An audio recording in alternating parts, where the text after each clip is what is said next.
Assalamualaikum Ibu Dian dan teman-teman semua. Kami dari kelompok 2 ingin mempresentasikan materi dari bab 8 yaitu tentang informasi dalam praktik. Kepada dari kelompok 2 yaitu yang pertama Widya Putri NPM 183, ada Camil Diandis NPM 193, kemudian ada Prima Rizky NPM 198, ada Faris Isyraki NPM 202 dan ada Nivia Putri NPM 203.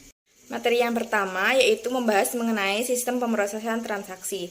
Nah, suatu sistem pemrosesan transaksi digunakan untuk menjelaskan sistem informasi yang mengumpulkan data, menguraikan aktivitas perusahaan, mengubah data menjadi informasi, dan menyediakan informasi tersebut bagi para pengguna yang terdapat di dalam maupun di luar perusahaan.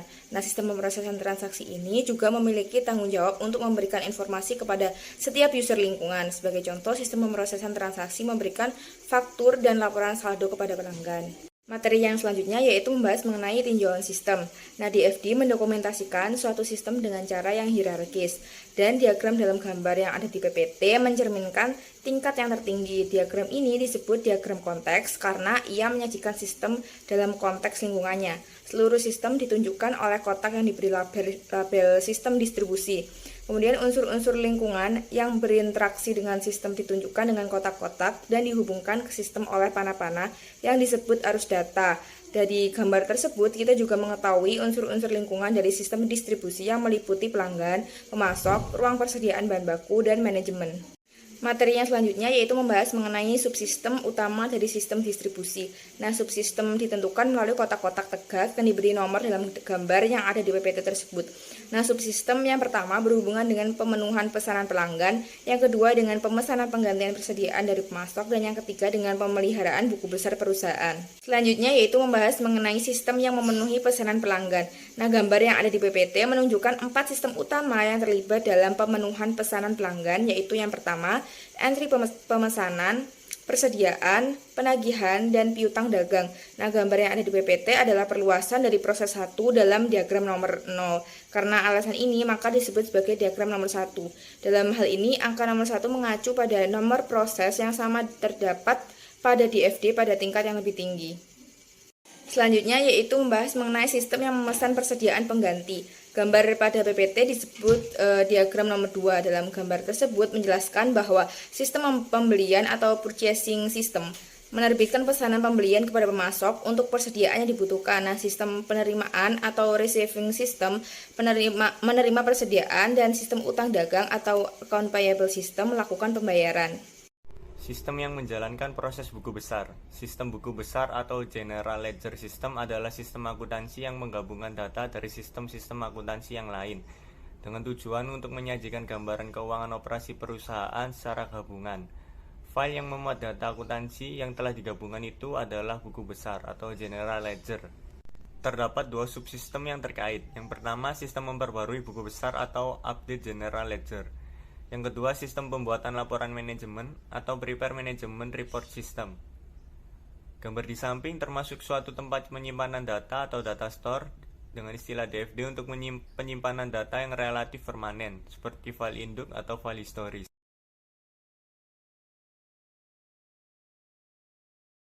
Menempatkan sistem pemrosesan transaksi dalam perspektif.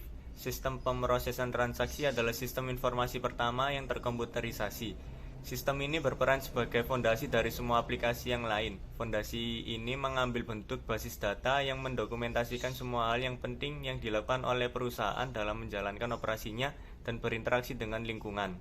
Sistem informasi organisasi, area-area bisnis perusahaan, keuangan, sumber daya manusia, laporan informasi, manufaktur, dan pemasaran menggunakan basis data yang diproduksi oleh sistem pemrosesan transaksi, ditambah data dari sumber-sumber yang lain untuk menghasilkan informasi yang digunakan oleh para manajer dalam mengambil keputusan dan memecahkan masalah.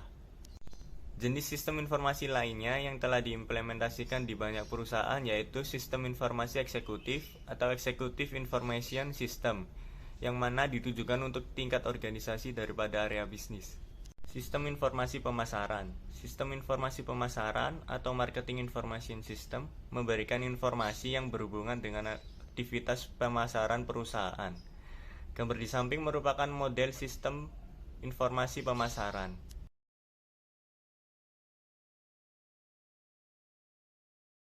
Sistem informasi sumber daya manusia.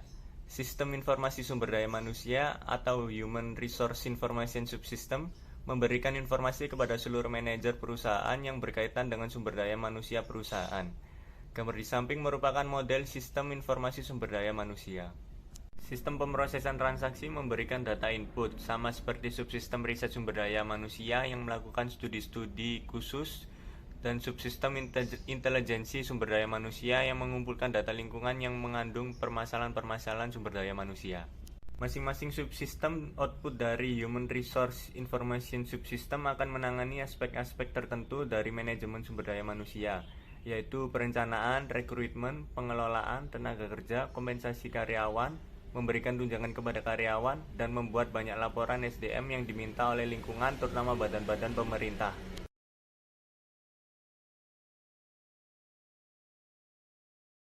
Sistem informasi manufaktur. Sistem informasi manufaktur atau Manufacturing Information System memberikan informasi kepada seluruh manajer perusahaan yang berkaitan dengan operasi manufaktur perusahaan. Gambar di samping merupakan model sistem informasi manufaktur. Subsistem rekayasa industri terdiri atas aktivitas-aktivitas yang dilakukan oleh para teknisi industri yang melakukan studi atas operasi manufaktur untuk memastikan keefisienannya. 4 subsistem output memberikan laporan atas subjek-subjek yang sangat besar kepentingannya dalam manufaktur, yaitu produksi, persediaan, mutu, dan biaya.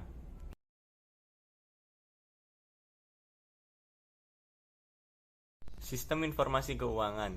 Sistem informasi keuangan atau Financial Information System memberikan informasi kepada seluruh manajer perusahaan yang berkaitan dengan aktivitas keuangan perusahaan.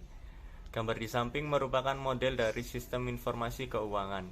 Subsistem audit internal terdiri atas aktivitas-aktivitas oleh auditor internal perusahaan untuk menjaga integritas sistem perusahaan. Aktivitas-aktivitas output penting meliputi peramalan tren perekonomian masa depan, mengelola aliran dana yang melalui perusahaan, dan mengendalikan keuangan perusahaan.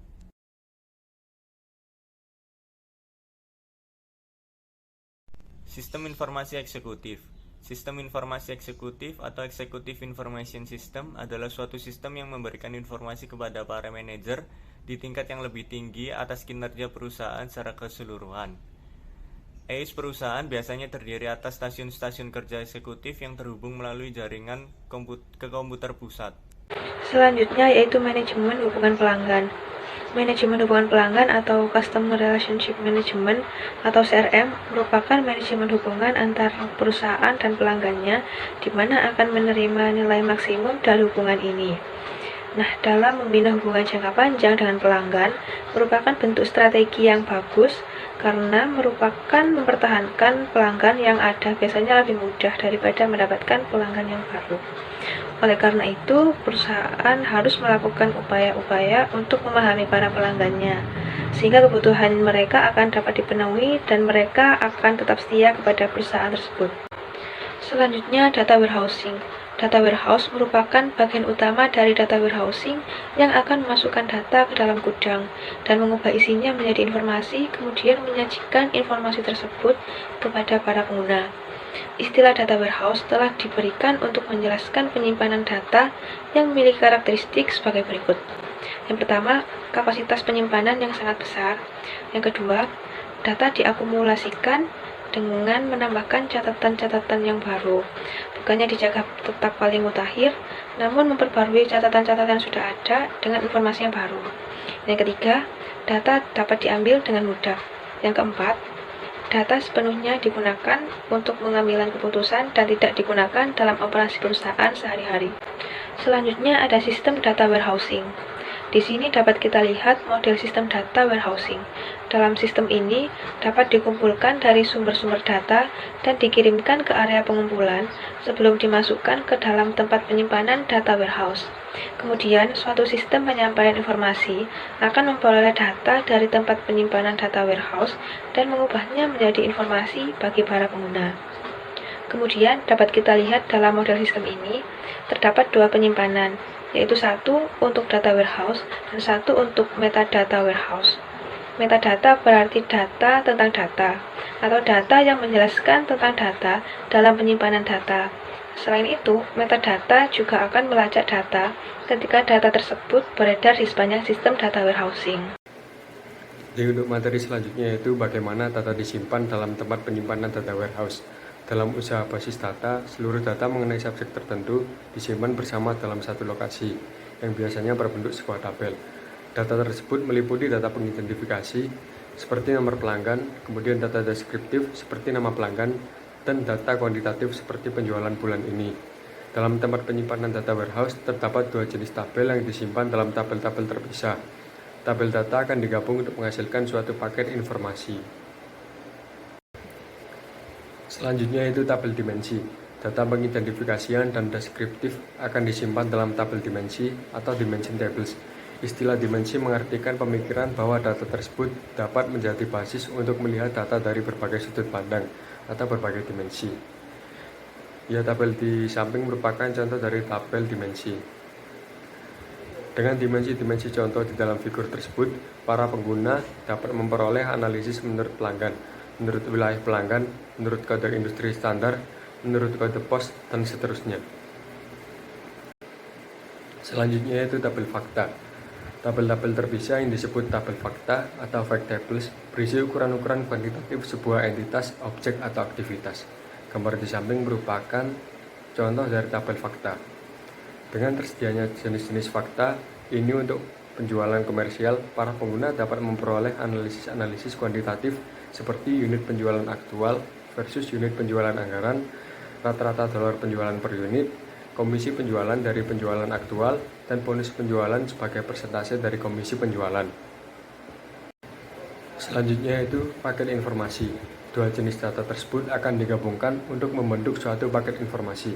Paket informasi atau information package mengidentifikasi semua dimensi yang akan digunakan dalam analisis suatu aktivitas tertentu. Gambar di samping merupakan gambar dari paket informasi.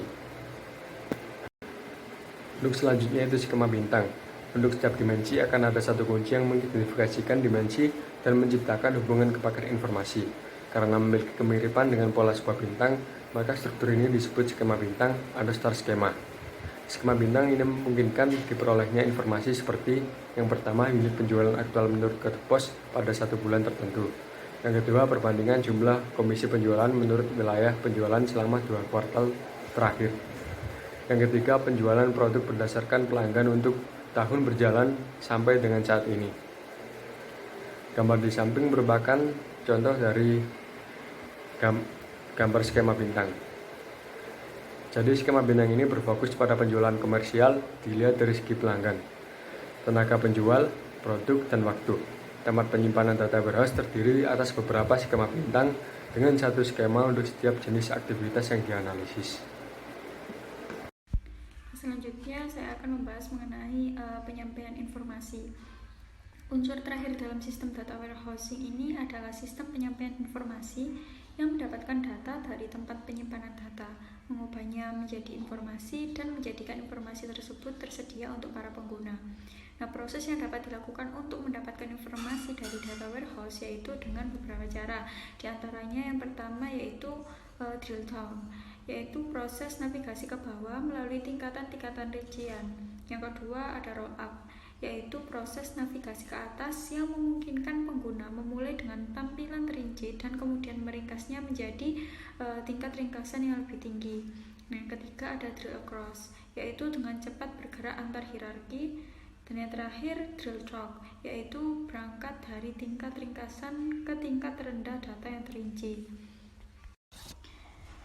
Nah, di sini segala jenis peranti lunak khusus yang telah dikembangkan untuk data warehouse yang dapat digunakan untuk menarik data dari tempat penyimpanan data dan mengubahnya menjadi informasi ini disebut dengan OLAP atau Online Analytical Processing, yang memungkinkan pengguna dapat berkomunikasi dengan data warehouse melalui GUI atau antar muka web dan dengan cepat memperoleh informasi dalam berbagai jenis format termasuk grafik.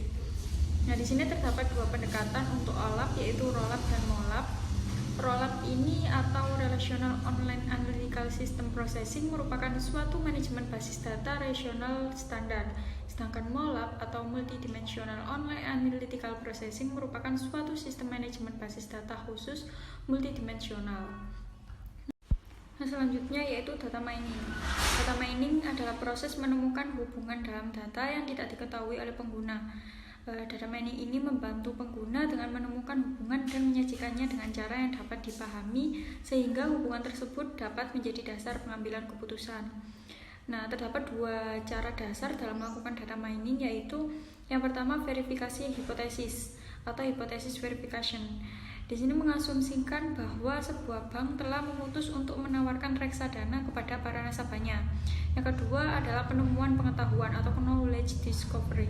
Sistem data warehousing menganalisis tempat penyimpanan data warehousing, mencari kelompok-kelompok dengan karakteristik yang sama.